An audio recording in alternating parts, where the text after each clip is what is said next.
Hello, this is Teresa. I'm back with another video tutorial for Dare to be Artsy. I'll be showing you how I created this really cool nautical themed card.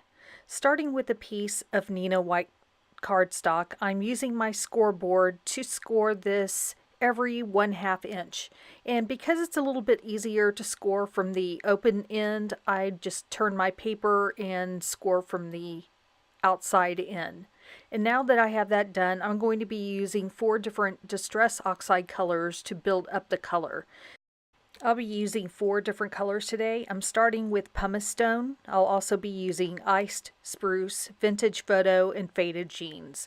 So starting with the lightest color, pumice stone, I'm going to build up the background color. And at first you don't really see anything on the card, but you will after I keep adding a little bit, although it is going to be light overall.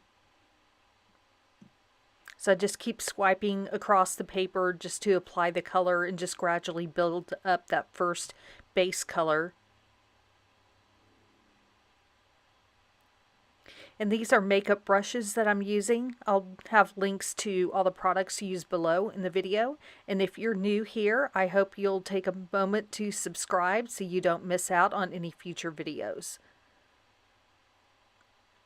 And so next I'm now moved on to the ice spruce, which is quite a bit darker than the pumice, and I'm building up additional color. And I'm not necessarily trying to blend this in totally, because I'm building the look of what I'll call a dock. So it's going to look like planks that have aged and weathered, and that is the overall effect that I'm going for. So I'm going to speed this process up a bit as we go through the last 2 colors, faded jeans, and then around the edges I'm adding some of the vintage photo, but very sparingly compared to all the other colors. And so that gives me my starting point. I wasn't really seeing the plank effect, so I put it back into the scoreboard and started reinforcing over the lines I had previously scored. And I sprinkled a bit of water on top of it and used a paper towel to pick it up after it had had about 30 seconds, just to make some additional texture for the background I'm trying to create. And still that wasn't quite enough for me, so I grabbed a brown pencil and started drawing lines where I had the score marks. Now, as you'll see, there are quite a few times that it's not really turning out straight, but due to the nature of what I'm creating, it's really okay in the long run that they're not perfectly straight, because it just adds to the effect and gives that weathered wood more authenticity, if you will. So I'm going back over the pencil with the, let's see, pumice stone, so that I can kind of cover up the fact that there's pencil on top of it, and this kind of blurs that out a bit by adding that on top. And with that, I have a background that's ready. So now I'm going to work on other parts of the card. The dies that go with the Sail Away set, as well as Anchors Away, are all in the set that you see down on my work surface. Now I wanted to make a rope to go around the anchor that I die cut out of blue paper, so I'm actually combining 3 pieces of twine because my twine is kind of thin, and just one strand of it wasn't going to look substantial enough to make a rope for my anchor that I've die cut. So I'm using my reverse tweezers to hold the end while I braid that all the way down. And once I reach that, I want to put it through that hole that's die cut through the anchor. So I'm using some office scotch tape just to put around the end, just so it'll make it easier to get through that hole on the die cut.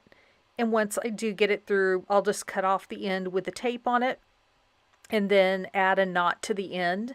And then I have a very nice looking rope for my anchor. Now the next thing I'm going to be doing is gluing down that rope, so to speak, on the anchor. One of the things I need to do is glue this in phases because it's not going to be glued on straight. So I'm going to be applying a little bit of glue at a time. I'm going to wrap that piece of rope, twine, whatever, around the first curve on the anchor, and then I'm using my reverse tweezers to hold that in place. And once that's had a few minutes, I'm going to pick it up again, add a little more glue, kind of adjust the shape, and add the tweezers back on to hold it while that dries, has some time to dry. And I'm snipping off a couple of pieces on that side where with the stamped image that would have been the rope part hanging off, but I was not going to need that with the rope that I've already created. And to make a nice frame for the card panel itself, or the top panel for the card, I'm using the twine, but I'm just using a single piece of it. I'm not going to be braiding it or anything like that. And just using some office tape, Scotch tape, to tape down each end of the twine just a ½ inch from the edge. And I'll do this again on each side to create a square looking frame by the time I'm done. Now I'm ready to attach the anchor, and I've added some dimensional dots on the back so that it will look right when you put it down on the paper because of that rope that's wrapped around it. And last, I place the sentiment, and I'm using faded jeans to stamp that on because that's one of the 4 inks I've already used to create the background, and I just wanted to make sure that it kind of blends in with that. So I'm stamping it twice, and now I have my front card panel ready. And I've added a lot of foam adhesive tape to the back since there is that frame wrapped around the back, which would make it uneven. And now I have it applied to my card base, and it's ready for just a few more embellishments. There's a couple of smaller dies in the set with an anchor and a captain's wheel, and I've die cut them out of the same blue paper and attached them at each intersection, and now my card is complete. Thank you so much for watching today. I hope you liked this video. If you did, please leave me a thumbs up or leave me a comment below. Until next time, I dare you to get artsy.